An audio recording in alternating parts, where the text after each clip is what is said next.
Welcome to another episode of the AI-driven Swebbcast. The source content is all Swebb, but the interpretation and presentation is all AI. Okay, so have you ever caught yourself just agonizing over something so small, like maybe how to word an email or social media post before you hit send, Yeah. I feel like we can all relate to that feeling of wanting to just get things, just right. Right. But I think especially in today's world, in a world with just constant feedback and opinions, it's like that drive for perfection can actually trap us in this cycle of overthinking. Yeah. So today we are diving into a blog post from a writer who calls himself Swebb, and they have a very blunt approach to this common dilemma. Okay. And their advice is basically just get it, beep out. Well, that is certainly a catchy, if slightly censored way to put it. Yeah. But I think, beyond the sort of in-your-face style, I think there's a really powerful principle at play here. So, it's this idea of prioritizing action over perfection. right.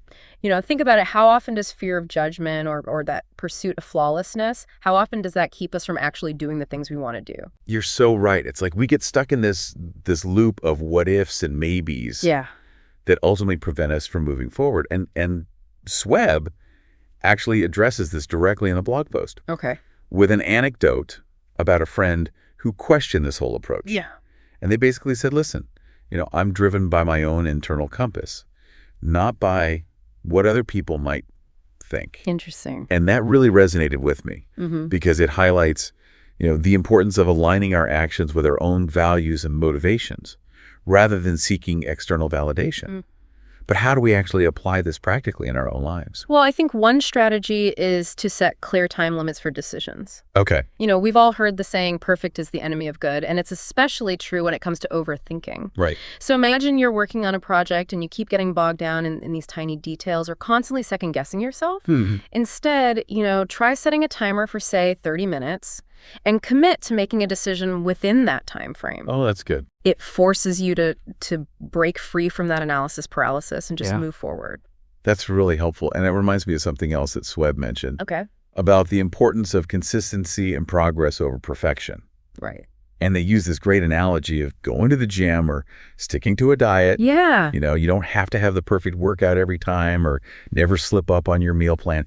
It's really the long-term commitment and the consistent effort that you put in.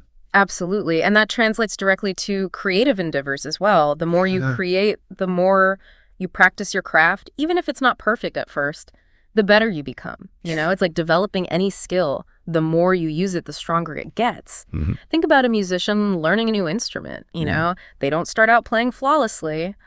There are stumbles and mistakes along the way, but through consistent practice, they gradually improve. One thing that really struck me in the blog post was the idea that even if our work doesn't receive immediate recognition or go viral, it can still have a profound impact on someone. Yeah. You never know who might be listening, reading, or watching and find exactly what they needed to hear at that moment. Right. I've had experiences where someone reached out to me years later about a blog post that I wrote. Wow. And they said it completely changed their perspective on something. Yeah.